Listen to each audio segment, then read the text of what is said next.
O que nós temos para falar do aquecimento global? O aquecimento global nós sabemos que é o processo, do aumento da temperatura dos oceanos e da atmosfera da Terra, causada por muitas emissões de gases, que se intensificam formando o efeito estufa.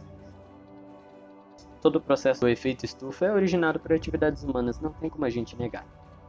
Sabemos que a principal, especialmente mesmo a mais importante que sabemos que acontece é a queima do combustível fóssil e mudanças no uso da terra, que é o desmatamento no caso, que é devido à alta explosão populacional, do crescimento econômico, do uso de tecnologias e fontes de energias poluidoras e de um estilo de vida insustentável em que a natureza é vista como matéria-prima de exploração. No caso, o homem procurando a matéria principal para ele é a biodiversidade. Os principais gases do efeito estufa nós sabemos que são emitidos pelo homem. São eles o dióxido de carbono e o gás carbônico, que é o que nós temos na nossa respiração, quando liberamos. O metano e esses outros gases, eles só atuam para obstruir, fazer a obstrução, a obstrução do calor, isso nós sabemos, na Terra, para o espaço. O aumento de temperatura vem ocorrendo faz muito tempo, nós sabemos disso, devido a essas ações do homem, e podemos dizer agora que esse aumento das temperaturas globais e a nova composição da atmosfera desencadearam alterações importantes em virtualmente todos os sistemas e ciclos naturais da Terra. Isso nós sabemos. Eles afetam os mares, provocando a elevação do seu nível, que nós sabemos que está ocorrendo muito nos dias atuais, e mudanças nas correntes marinhas e na composição química da água. Interferem no ritmo das estações e nos ciclos da água. Nós sabemos também que está ocorrendo devido a todos esses problemas que vem se gerando a partir de décadas que se passaram e vem até os nossos dias de hoje.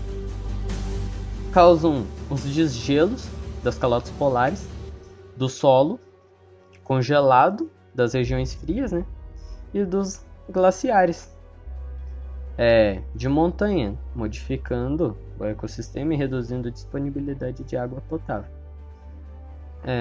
Nós sabemos de tudo isso e podemos dizer que a relação do homem nessa alteração é muito grande.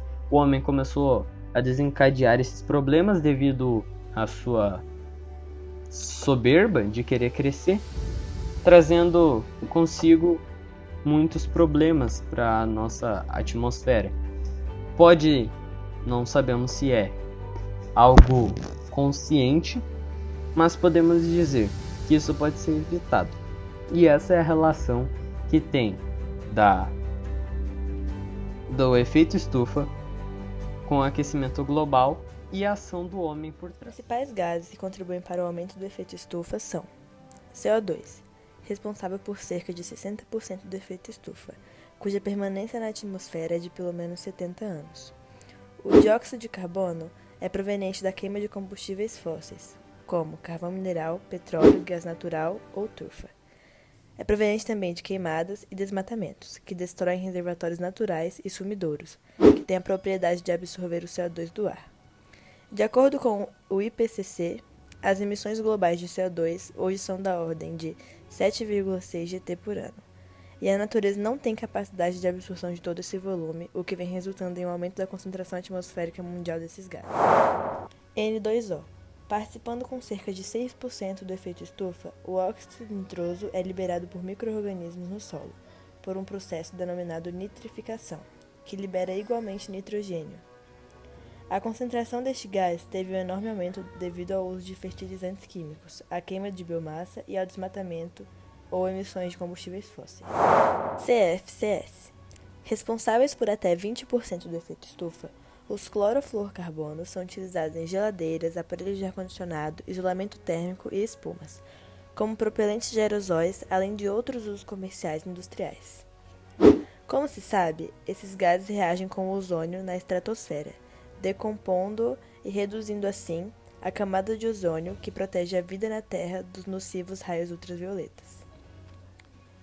Estudos recentes sugerem que as propriedades de reter calor próprias do CFCs podem estar sendo compensadas pelo resfriamento estratosférico, resultante do seu papel na destruição do ozônio. Ao longo das últimas 2 décadas, um ligeiro resfriamento de 0,3 a 0,5 graus Celsius foi medido na baixa estratosfera, onde a perda do ozônio é maior. O3. Contribuindo com 8% para o aquecimento global, o ozônio é um gás formado na baixa atmosfera, sob estímulo do Sol, a partir de óxidos de nitrogênio, NOx, e hidrocarbonetos, produzidos em usinas termoelétricas, pelos veículos, pelo uso de solventes e também pelas queimadas. O vapor d'água presente na atmosfera também absorve parte da radiação emanada pela Terra, e é um dos maiores contribuintes para o aquecimento natural do globo. Apesar de não ser produzido em quantidade significativa por atividades antrópicas, considera-se que, com mais calor, haverá mais evaporação d'água e, por conseguinte, um aumento de sua participação no efeito estufa.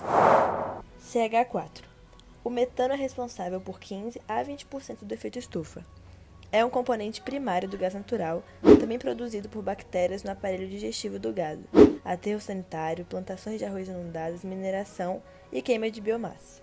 Todos os seres vivos estão adaptados a viver em seu habitat, local onde encontram os elementos necessários, como os alimentos, para sua sobrevivência. Alterações nesse ambiente podem colocar em risco várias espécies e até mesmo levar a extinções. Atualmente é perceptível como o aquecimento global é um fator que interfere na biodiversidade. O aquecimento global é o aumento da temperatura média do planeta por causa da intensificação do efeito estufa. Essa elevação é causada, sobretudo, pelo acúmulo de alguns gases, como o gás carbônico e o metano, que são encontrados normalmente na atmosfera, mas que na atualidade apresentam níveis elevados por causa da queima dos chamados combustíveis fósseis. Bom, então, quais são as relações entre o aquecimento global e a biodiversidade? Bom, com o aumento da temperatura média do planeta, várias alterações podem ocorrer. Entre as modificações mais perceptíveis, podemos citar o derretimento das calotas polares e o consequente aumento do volume de água nos oceanos, o aumento dos desertos, as mudanças nos regimes de chuvas, o aparecimento de tempestades e inundações, bem como o aumento de casos de formação de furacões, tufões e ciclones. Percebemos, portanto, que o aquecimento global representa muito mais que um simples aumento da temperatura e está relacionado com as mais variadas mudanças climáticas. Todas essas modificações no clima podem interferir na biodiversidade, uma vez que todas as espécies estão adaptadas a um determinado ambiente. Ao modificar esse ambiente, influenciamos diretamente na sobrevivência dessas espécies, pois podemos causar a morte de algumas e até mesmo provocar sua extinção. Imagine, por exemplo, o derretimento das calotas polares. Ele não afeta apenas o nível do mar, mas causa também impacto direto nos organismos que habitam esses locais. Esse é o caso do urso polar, que vive no Ártico. Recentemente, pesquisas relataram que o canibalismo entre esses animais aumentou consideravelmente nos últimos anos, em consequência do aquecimento global. Esse comportamento estaria relacionado com a dificuldade de capturar seus alimentos usuais provocada pela ação do degelo, o que leva os ursos a procurarem alternativas alimentares. Vale frisar que, apesar do exemplo do urso polar ser bastante conhecido, esse não é o único caso de animal afetado pelo aquecimento global. Períodos de seca e chuva alternados são essenciais para a sobrevivência de várias espécies, como é o caso dos anfíbios, animais que passam parte de seu ciclo em ambiente aquático e outra parte no terrestre. Durante a reprodução desses organismos, é fundamental a presença de água, pois os ovos são colocados nesse ambiente. Portanto, uma seca inesperada pode afetar diretamente a sua reprodução. Além disso, secas prolongadas ressecam a pele muito sensível desses organismos. O aquecimento global também pode aumentar o número de epidemias no mundo, e assim afetar várias espécies. O mosquito Aedes aegypti, por exemplo, encontra ambiente propício para sua proliferação em temperaturas elevadas, o que gera um aumento da transmissão de doenças como dengue e zika entre os seres humanos. Além do Aedes, vários outros vetores e agentes etiológicos reproduzem-se melhor em ambientes com maior temperatura, afetando a saúde de muitas espécies. Percebe-se, portanto, que existem várias formas de aquecimento global impactar as diversas populações existentes em nosso planeta. Os exemplos citados são apenas alguns em comparação à quantidade de espécies ameaçadas pelo aumento da temperatura e pelas mudanças climáticas. É importante dizer ainda que uma única espécie pode causar consequências drásticas ao ecossistema, pois pode afetar as cadeias alimentares como um todo. Qual é o mecanismo de absorção de energia pelos gases de efeito estufa? Tudo começa pela energia que vem do Sol, energia térmica na forma de raios ultravioleta. Esses raios chegam à atmosfera terrestre e parte deles é refletida e volta ao espaço. Porém, a outra parte continua sua jornada e chega até a superfície terrestre. Lá, ele é refletido de novo por parte da Terra em direção ao espaço, agora na forma de raios infravermelhos. Mas o que isso tem a ver com os gases de efeito estufa? Esses gases, por exemplo, monóxido de carbono e metano, ao serem eliminados na superfície terrestre, sobem e se acumulam nas camadas baixas da atmosfera. Assim, quando essa radiação infravermelha refletida pela Terra continua seu caminho e chega à atmosfera, ele é absorvido por esses gases, que possuem propriedades que fazem com que suas moléculas absorvam grande energia. E é assim que esses gases auxiliam na concentração de calor nas partes baixas da atmosfera. E, futuramente, são responsáveis, em parte, pelo fenômeno conhecido como aquecimento global. Porque, quando esses gases são eliminados em grandes quantidades, por exemplo, monóxido de carbono, eles se concentram em maior quantidade na atmosfera terrestre, logo, concentrarão maior quantidade de calor. Então, é isso. Esse é um mecanismo de absorção de energia por parte dos gases de efeito estufa. O que é balanço energético?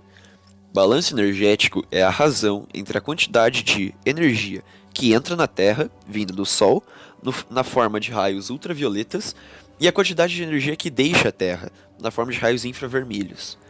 Podemos dizer que o balanço energético na Terra é neutro, pois a quantidade de energia que sai da Terra é a mesma que chega. Porém, se analisarmos regiões específicas da Terra, como os polos, regiões de altas latitudes, o balanço energético é negativo, ou seja, a quantidade de energia que chega aos polos é menor do que a quantidade de energia que sai deles. E ao contrário, ou inverso, se analisarmos regiões próximas à linha do Equador, onde a latitude é baixa, lá ocorre o balanço energético positivo, ou seja, a quantidade de energia que chega é maior do que a quantidade de energia que sai. Assim, uma região balanceia a outra, fazendo com que o balanço energético total da Terra seja neutro.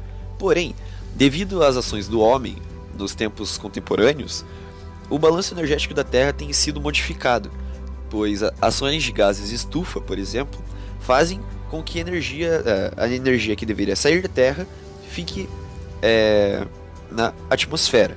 Isso faz com que o balanço energético da Terra fique positivo, ou seja, a quantidade de energia que chega é maior do que a quantidade de energia que sai da Terra. Esse fenômeno é chamado de aquecimento global, pois, devido ao acúmulo de calor, as temperaturas na Terra tendem a subir. E esse fato é conhecido de aquecimento global. E essa é a relação entre balanço energético e aquecimento global.